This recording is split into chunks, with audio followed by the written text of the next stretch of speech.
A Alemanha nazi foi testemunha de atrocidades horríveis durante o período em que Adolf Hitler esteve no poder e em que existiu o Terceiro Reich. Apesar do facto de o Holocausto e os crimes de guerra terem sido amplamente investigados e documentados, há ainda aspectos destes acontecimentos que são relativamente desconhecidos do grande público.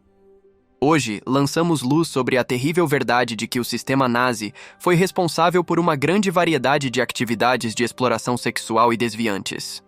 Vamos começar. O Partido Nazi queria exercer a sua autoridade sobre todas as facetas da sociedade alemã, mesmo sobre os aspectos mais privados da vida dos seus habitantes.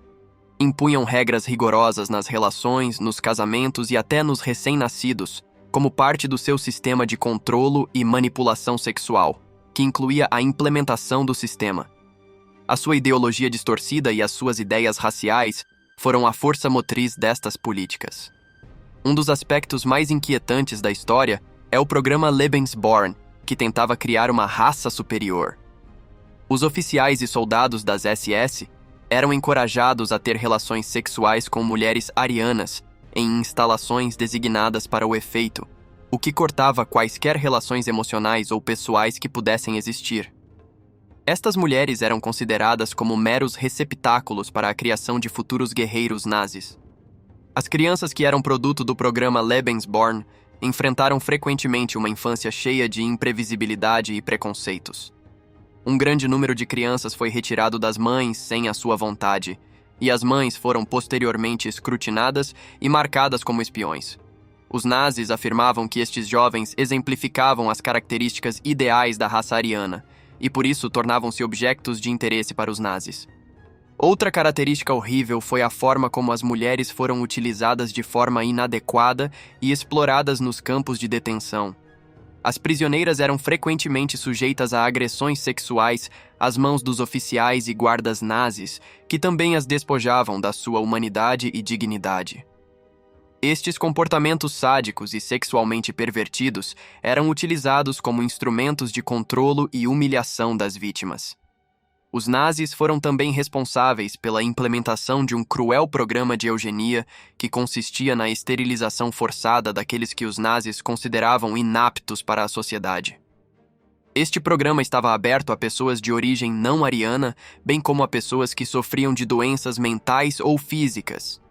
Negar às pessoas os seus direitos reprodutivos era apenas mais uma componente perturbadora do seu plano.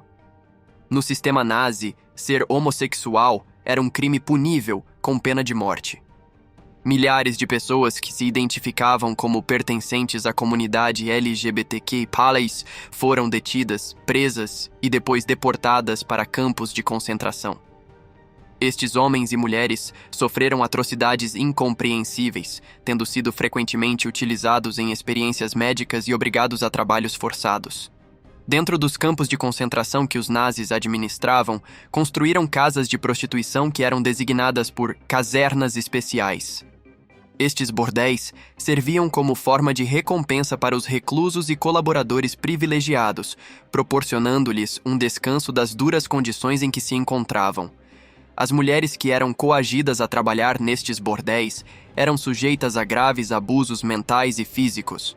Depois de a Alemanha nazi ter sido derrotada, muitos dos responsáveis pelas atrocidades cometidas durante esse período foram levados a julgamento. Os responsáveis por infligir uma terrível agonia a outras pessoas obtiveram alguma justiça em resultado dos julgamentos de Nuremberg. As profundezas da depravação atingidas durante o regime nazi são iluminadas por estes casos. As práticas sexuais mais horríveis que tiveram lugar na Alemanha nazi permitem compreender até que ponto o regime tentou controlar e tirar partido da sua população. Ao mergulharmos nestas realidades sombrias, não só prestamos homenagem às vítimas, como também nos certificamos de que atrocidades deste gênero nunca serão esquecidas ou repetidas. Para garantir a segurança do nosso futuro, temos de refletir sobre a nossa história. Uma das numerosas ambições dos apoiantes de Hitler era exercer controle sobre a sexualidade da população. O objetivo era levar a população alemã a ter filhos a todo o custo, a fim de travar a tendência para o declínio da taxa de natalidade do país. Para atingir este objetivo, o governo instituiu uma vasta gama de programas e incentivos absurdos, para além de intensificar a vigilância dos costumes e as tentativas de influenciar as pessoas. Quando o Partido Nazi tomou o poder na Alemanha, deu início a uma nova era cultural que revolucionou completamente a vida do povo alemão. Neste novo capítulo da História Militar, está preparado para descobrir tudo o que há para saber sobre a censura da sexualidade durante o Terceiro Reich? Comecemos agora mesmo. Nos anos que antecederam a ascensão de Hitler ao poder, na década de 1920, a Alemanha atravessou um período em que os valores tradicionais caíram em desgraça junto da população em geral, dando início a uma era de práticas sexuais relativamente abertas. Como consequência, os elementos mais tradicionais da sociedade, como o Partido Nacional Socialista, reagiram da mesma forma. Após a Primeira Guerra Mundial, o número de crianças nascidas na Alemanha continuou a diminuir e os apoiantes de Hitler iniciaram uma campanha de propaganda em que atribuíam a culpa da baixa taxa de natalidade à República de Weimar, o regime governamental que vigorava durante esses anos. De acordo com os nazis, esta situação resultava de novas tendências que caracterizavam como decadentes e extravagantes. A partir de 1933, com a criação do Terceiro Reich, os nazis tentaram promover a sua própria visão da sexualidade que, embora ofensiva para alguns, era aceitável para outros. Eva Braun, que foi companheira de Adolf Hitler durante muitos anos, foi praticamente desconhecida do grande público durante uma parte significativa do tempo, porque o próprio Hitler nunca revelou ao público os seus envolvimentos amorosos.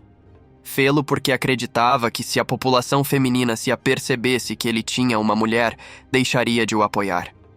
Fê-lo também porque queria dar uma imagem de homem celibatário e puro, desinteressado de romances e totalmente dedicado à Alemanha, que teria sido o seu verdadeiro amor. Fê-lo porque acreditava que a Alemanha teria sido o seu verdadeiro amor. Nos jornais, havia fotografias de crianças a brincar no jardim, a ajudar as mães nas tarefas domésticas ou a abraçar o tio Adolf, nome pelo qual o ditador era conhecido na altura. No entanto, o Terceiro Reich encorajava indiretamente o sexo antes ou fora do casamento, o que pode parecer contraditório, dado que o objetivo do nazismo era criar uma nação do sexo em oposição a uma nação do casamento. Os hierarcas dos grupos nazis para menores fomentavam as relações entre jovens de ambos os sexos quando se encontravam, com a intenção de os levar a iniciar a sua vida sexual numa idade precoce, para que pudessem começar a ter filhos o mais cedo possível. Isto era feito durante os encontros entre rapazes e raparigas. Como consequência direta, houve um aumento do número de gravidezes em adolescentes na década de 1930. Ao mesmo tempo, a propaganda oficial elogiava o papel das mães solteiras, apontando-as como um componente fundamental da nova sociedade. Esta era a mesma linha de raciocínio que as organizações nazis aplicavam ocasionalmente às crianças.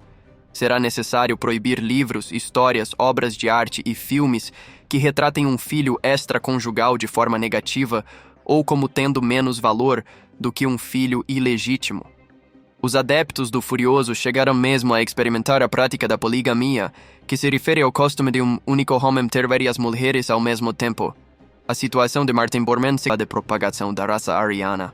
A Gestapo foi a organização responsável pela execução da perseguição e, em 1934, elaborou as chamadas listas cor-de-rosa, que continham os nomes dos homossexuais de cada cidade.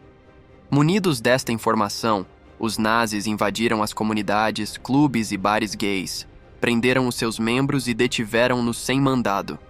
Enquanto estavam detidos, eram chantageados ou torturados para que traíssem outros homossexuais, e assim o procedimento se repetia. A partir de 1938, a Gestapo anunciou que os homossexuais, este pesadelo iria continuar até 1945, quando a Segunda Guerra Mundial finalmente chegou ao fim. Chegamos ao fim do filme e queremos perguntar-vos qual foi a coisa mais reveladora sobre a sexualidade e o nazismo.